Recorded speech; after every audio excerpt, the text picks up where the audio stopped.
My Creative Arcade's virtual pinball machine came with a 43-inch standard high-definition display. I've seen some amazing videos and screenshots of virtual pinball in 4K ultra-high definition, and I just had to have it. For fluid gameplay, higher refresh rates are key, so I decided to also upgrade from a 60 Hz refresh rate to 120 Hz in my new display. I noticed right away that the original Playfield display was decased, meaning the physical display was removed from its plastic housing. This is a somewhat outdated practice for a couple of reasons. First, you risk damaging the display in the process of decasing. Second, the mounting framework for the display is usually part of the external case. By removing the case, you eliminate the ability to mount the display using standard mounting hardware. I decided up front that I would not be decasing my new display.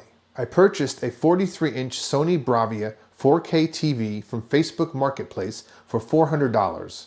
The existing Playfield mounting hardware in my machine was custom built around the original display, so I had to remove all of that and build my own mounting system. I wanted it to be adjustable for future upgrades, and I also wanted to maintain the ability to tilt the display up if I need to work on the interior of the machine. First, I built a rectangular wooden frame. Originally, I was going to use a TV wall mount, so I sized the frame according to that. I reinforced the joins with metal brackets. I installed 4 I-screws into the frame, 2 on top and 2 on the bottom. These will hold 2 steel rods that will provide support and allow tilting and easy removal of the frame. While cutting and grinding the steel rods, a piece of metal caught me in the eye and I had to see a doctor to remove it from my cornea. Guess I learned a lesson on wearing protective eyewear. The pinball cabinet is made from medium density fiberboard, or MDF. Because of this, I did not trust it to hold a screw without stripping under the weight. So I created wooden upright supports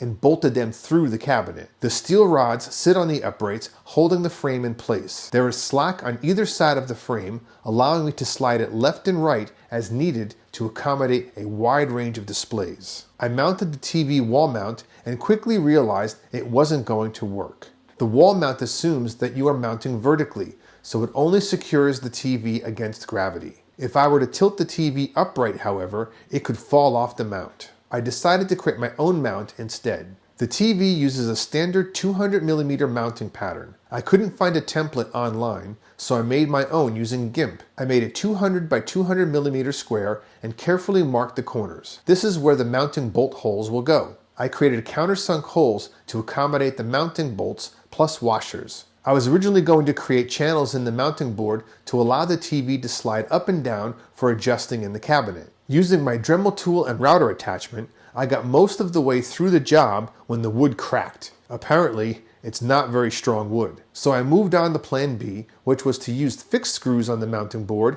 and incorporate channels in the frame to allow adjustment. I assembled everything and gave it a test, which worked great.